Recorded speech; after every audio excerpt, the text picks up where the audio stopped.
Sourate 52, At-Tur, le mont Sinaï. Au nom d'Allah, le tout miséricordieux, le très miséricordieux. Par le mont Sinaï, par l'écriture consignée, sur un parchemin déployé, par le temple peuplé, par la voûte élevée, par la mer prête à déborder.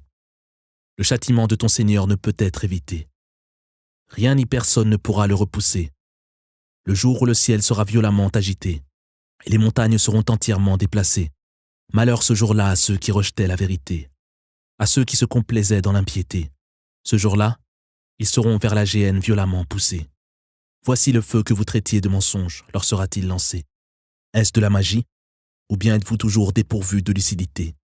Entrez-y pour y brûler, peu importe que vous le supportiez ou pas.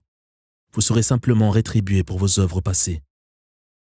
Les pieux croyants seront quant à eux dans les jardins de la félicité, où ils jouiront des dons généreux de leur Seigneur, qui les aura préservés des tourments du brasier. Mangez et buvez en paix pour prix de vos œuvres passées. Ils seront accoudés sur des lits somptueux, soigneusement alignés. Nous les aurons unis à de blanches souris, aux yeux d'une extrême beauté. Là nous réunirons les croyants à leurs descendants, qui les auront suivis dans la foi, sans rien diminuer de leur récompense. Mais chacun devra lui-même répondre de ses péchés.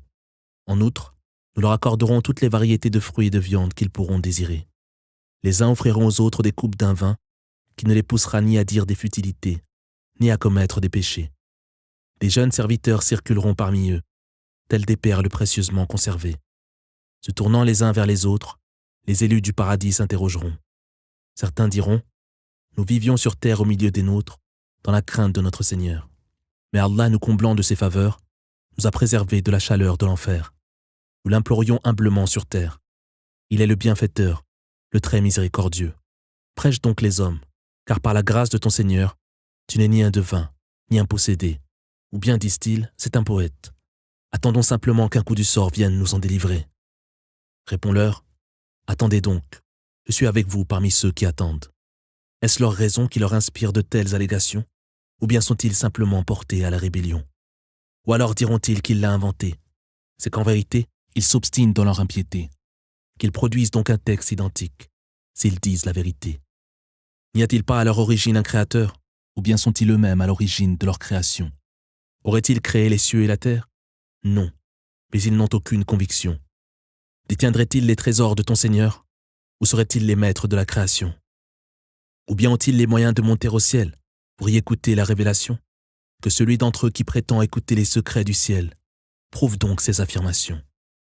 Auraient-ils des filles et vous des garçons? Ou bien leur réclames-tu un salaire dont ils auraient toutes les peines à s'acquitter? Connaissent-ils les mystères dont ils pourraient rendre compte par écrit? Les impies cherchent-ils à tramer un complot? Mais celui-ci se retournera certainement contre eux. Ou bien aurait-il une autre divinité qu'Allah? Gloire à Allah qui est bien au-dessus des faux dieux qu'ils associent à son culte. Verraient-ils le ciel tomber sur eux par pans entiers qu'ils diraient, ce ne sont là que des nuages amoncelés. Laisse-les donc à leur impiété, jusqu'au jour où ils seront foudroyés, jour où leurs manœuvres ne leur seront plus d'aucune utilité, et où ils ne pourront être sauvés. Les mécréants se verront infliger un premier châtiment, mais la plupart d'entre eux n'en sont pas conscients. Accepte donc patiemment l'arrêt de ton Seigneur, car nous t'avons sous les yeux. Célèbre par la louange la gloire de ton Seigneur lorsque tu te lèves. Exalte également sa gloire une partie de la nuit et au déclin des étoiles.